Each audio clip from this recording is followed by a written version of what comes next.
Hello बच्चों, चलिए प्रश्न को देखते हैं। प्रश्न है, एन मेथिल एमिनो मीथेन का संरचना सूत्र है। विकल्प ए यहाँ पर CH3 होल ट्वाइस CHNH2, विकल्प B CH3 whole thrice N, और विकल्प सी CH3 होल ट्वाइस NH, और विकल्प बी CH3NH2। तो देखिए बच्चों, यहाँ पर बात करें प्रश्न की मुख्य अवधारणा, तो देखिए बच्चों, यहाँ पर हमारे पास में जो प्राथमिक एमीन होती है, यदि हम बात करें यहाँ पर प्राथमिक एमीन की, तो यहाँ पर जो प्राथमिक एमीन का देखिए, यहाँ पर आर समूह एल्किल समूह है हमारे पास में, तो यहाँ पर हम इसको लिखते हैं एन एल्किल एमीन, या हम इसको लिख सकते हैं एल्केन एमीन। यहाँ पर एल्किल, यहाँ पर हम लिखे N alkyl, N alkyl amine, हम इसे यहाँ पर लिख सकते हैं। इसी प्रकार से बच्चों, यहाँ पर बात करें द्वितीयक एमीन की, जो कि RNH आर होती है, तो यहाँ पर हम इसको लिख सकते हैं एन एल्किल, एन एल्किल, और यहाँ पर alkane amine, alkane, N alkyl, alkane amine, N alkene, alkane amine, इसका यहाँ पर नाम लिख सकते हैं।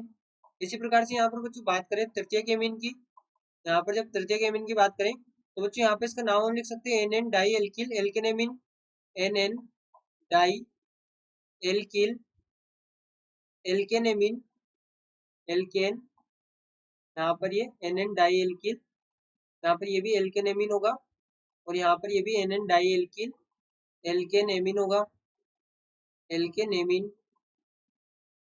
तो बच्चों यहाँ पर देखिए, हमसे कहा गया N methyl amino methane, N methyl amino methane, तो यहाँ पर देखिए जो द्वितीयक एमीन है, यहाँ पर जो द्वितीयक एमीन है, इसको बच्चों यहाँ पर हम क्या लिख सकते हैं, N alkyl, N alkyl amino, amino alkane, इस प्रकार से बच्चों यहाँ पर हम इसे लिख सकते हैं।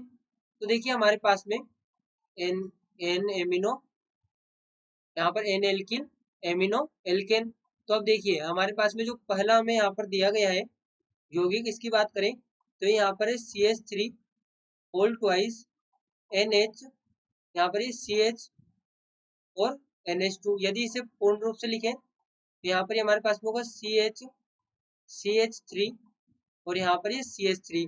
तो बच्चों यदि यहाँ पर इसके नाम की बात करें, तो इसका जो नाम यहाँ पर होगा, इसका नाम यहाँ पर होगा प्रोपेन, प्रोपेन, और 2 नंबर पे यहाँ पे एमीन लगा है तो प्रोपेन 2 एमीन, यहाँ पे इसका नाम लिख सकते हैं।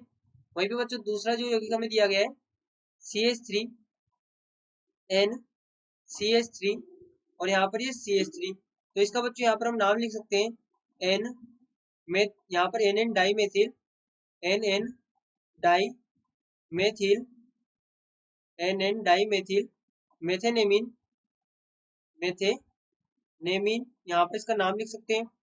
वहीं पर बच्चों देखिए दो यहाँ पर मेथिल थे तो एन एन डाई मेथिल, और पीछे एक ग्रुप मेथिल का है तो मेथेनेमिन। अब इसके पश्चात बच्चों यहाँ पर बात करें विकल्प सी की, तो विकल्प सी में CH3 NH CH3, तो इसको यहाँ पर हम लिख सकते हैं N methyl, N methyl methanamine, मेथेनेमिन, या बच्चों यहाँ पर हम इसे ये भी लिख सकते हैं, या N methyl amino, amino methane, N methyl amino methane भी हम यहाँ पर इसे लिख सकते हैं। इसी प्रकार बच्चों यहाँ पर बात करें विकल्प डी की CH3NH2, तो ये हमारे पास में मिथाइल एमीन होगा, मेथिल एमीन यहाँ पर ये हमारे पास में होता है। तो देखिए बच्चों यहाँ पर जैसा कि हमें प्रश्न में दिया गया था एन मेथिल एमिनो मीथेन, तो यहाँ पर ये हमारे पास में होगा विकल्प C, N N methyl methane amine भी इसका नाम होगा, तो यहाँ पर ये हमारे पास में सही नाम होगा और सही संरचना होगी एन मेथिल एमिनो मीथेन की। विकल्प सी यहाँ पर हमारा सही उत्तर होगा। तो बच्चों आशा करते हैं आपको प्रश्न समझ आया होगा। धन्यवाद।